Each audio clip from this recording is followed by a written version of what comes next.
If you're going to buy a Harley-Davidson in 2020 from your local dealer, you'd better like what's currently on the sales floor, because that dealer may not get any new bikes this year. Why? Stay tuned.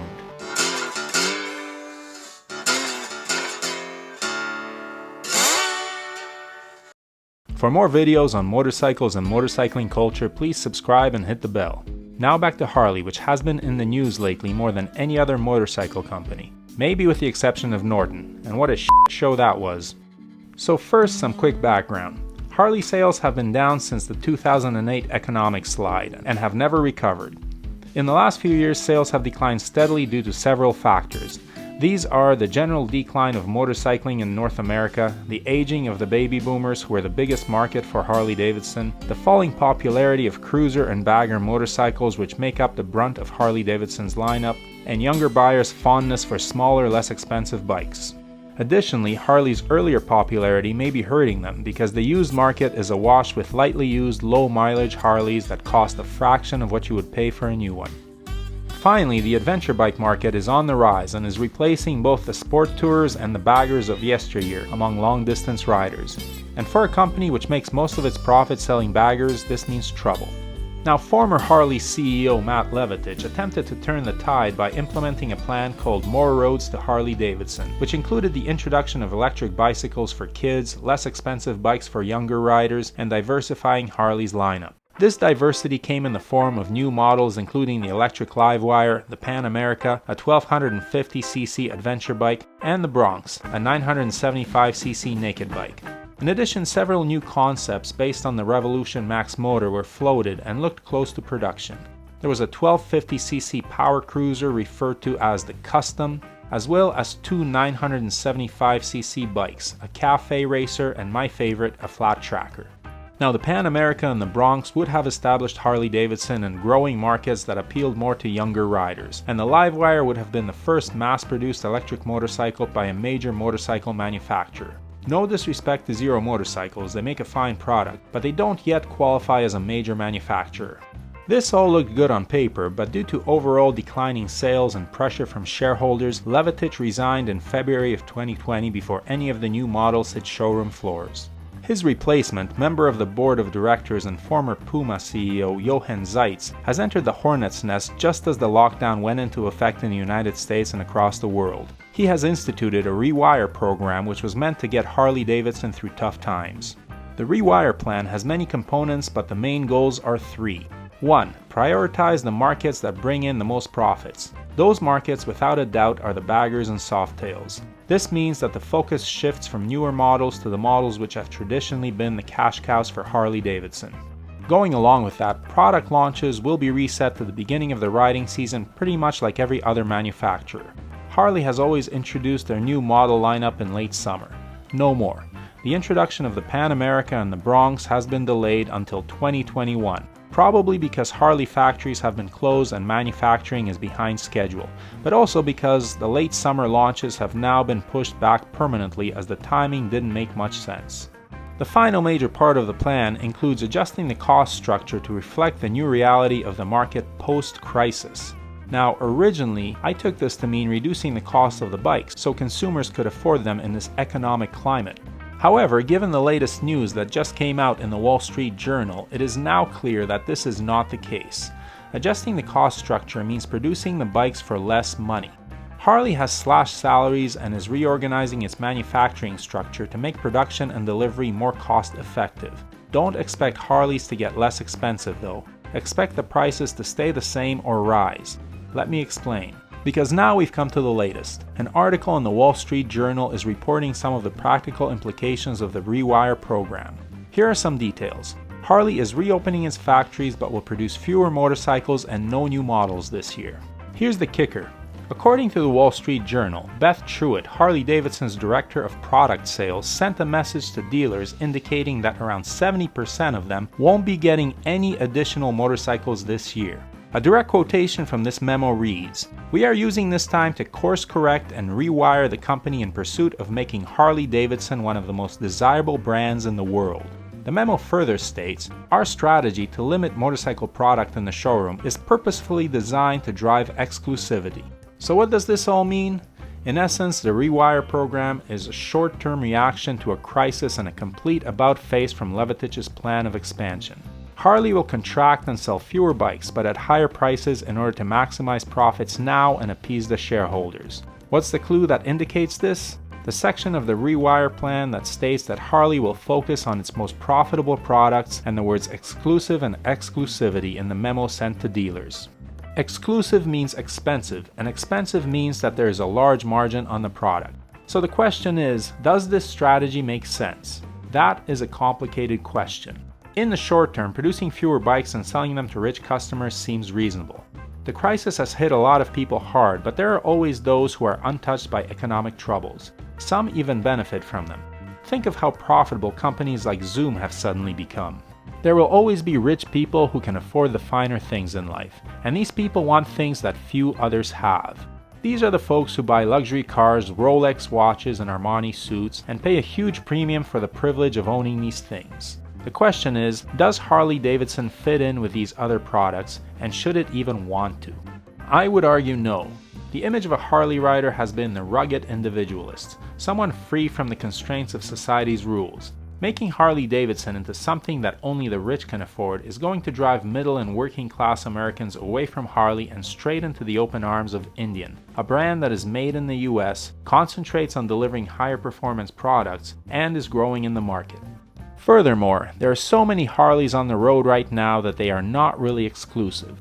A hedge fund manager could drop 50 G's on a CVO, but he will find that he won't get any more respect for owning one than a construction worker rolling around on an 86 FXR. Probably less. While such a strategy is good for short-term stock prices and pacifying noisy shareholders, it fails to address the major problems facing the motor company in the long term. Harley-Davidson is the biggest player in the heavyweight cruiser market, but that market is shrinking and Harley-Davidson is behind in expanding into other areas. Less than 2 weeks ago, I compared Harley to Triumph and pointed out that while Triumph has its Heritage Bonneville line, they also have adventure, naked, and sport bikes competitive with anything coming out of Japan or Italy. If one of those markets contracts, they have others to fall back on. Not so with Harley. It's big cruisers or bust. Now in 1936, the great Delta blues guitar player Robert Johnson recorded a song called Crossroads Blues, which implied that Johnson sold his soul to the devil at a crossroads in order to gain his uncanny guitar playing ability. What does this have to do with Harley-Davidson? Well, Harley stands at the crossroads now, and the choice they make will determine what kind of company they will become. Will they adopt a long-term strategy for success or sell their soul to appease the stockholders and raise the company's value temporarily before the slide resumes? Picture a Harley dealership 20 years from now. Do you walk into a building full of people from every walk of life looking at a wide array of motorcycles? Is there a small dirt bike for the kids to boot around on, a couple of competitive bikes under $10,000 that will get younger people into riding, a full-size and mid-sized Pan America line for the adventure types, a line of naked bikes and cafe racers for the sporty types, an industry-leading flat tracker and power cruiser line, and yes, a traditional softail and bagger line as well? Are the people selling the bikes bikers themselves, but the helpful and encouraging kind who realize that every motorcycle on the road is a good thing? That it makes us all safer and gives us more lobbying power as a group? Salespeople who would never dream of disparaging someone for riding another brand or a less expensive Harley? Or do you walk into a showroom that has a few chromed out battleship-sized cruisers and baggers each marked with a CVO badge, and in which the only customer is a hedge fund manager who is deciding which leather chaps go best with his $60,000 Road Glide, and which black bandana will make him look most like an outlaw on his weekly cruise down to his authentic hipster coffee bar where he will order his cappuccino latte mocha americano with a caramel whipped cream topping and a $15 piece of biscotti before he cruises home to his mansion and his trophy wife? Is this what will become of Harley-Davidson? That it will become a niche luxury product that only a lucky few can afford, like a Bentley? There's also a third possibility. A Chinese conglomerate comes in, buys the company, and sticks the Harley badge on a bunch of 250cc bikes that are built in China and sell to the rest of the world. Not a pretty picture. Yes, acting for long-term benefit is painful, but it pays off in the long run. Harley-Davidson could have all those bikes already if they had built them around the V-Rod engine. No, the V-Rod didn't sell well, but it was basically a drag bike and not many people are buying those.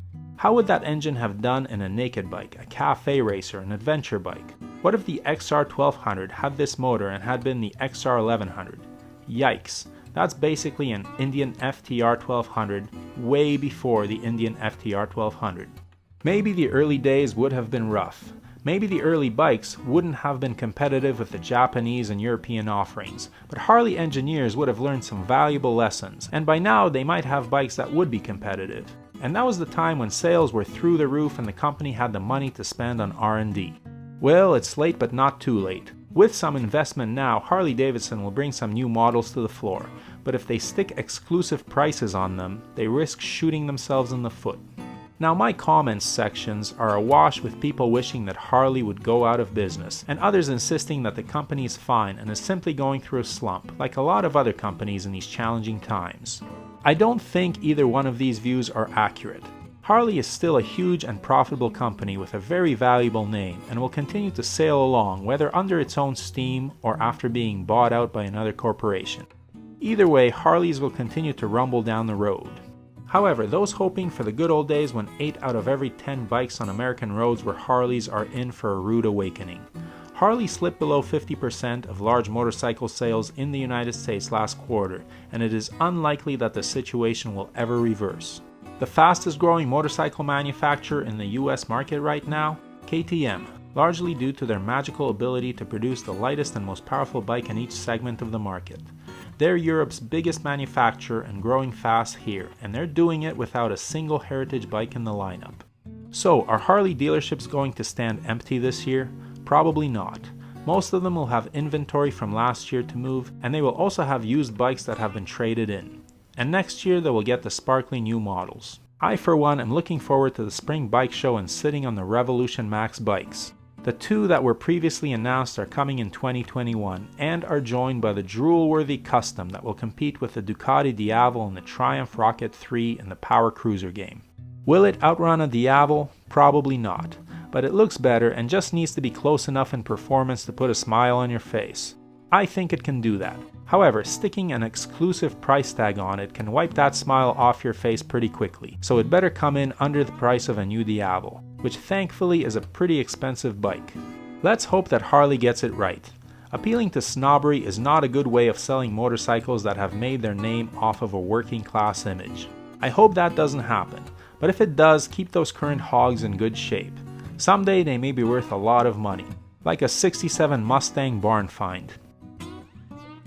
If you're interested in any of the gear that Brooke and I wear or use, or the camera equipment we use to film this channel, the links are below. Everything listed there was bought with our own money and we are not sponsored by any company. However, the links below are affiliate links and the channel is paid a small amount for referring you to shop at no additional cost to you. We do not recommend any products that we are not satisfied with ourselves, but we do strongly urge you to do your research and select the correct size for items like helmets and clothing. As always, thanks for watching, your support is greatly appreciated. Please hit that subscribe button, give the video a thumbs up and leave a comment below. And whatever you ride, enjoy it. Wave at other bikers no matter what they're riding. We're all part of a brotherhood and sisterhood. Keep the rubber side down, shiny side up, and may the spokes be with you.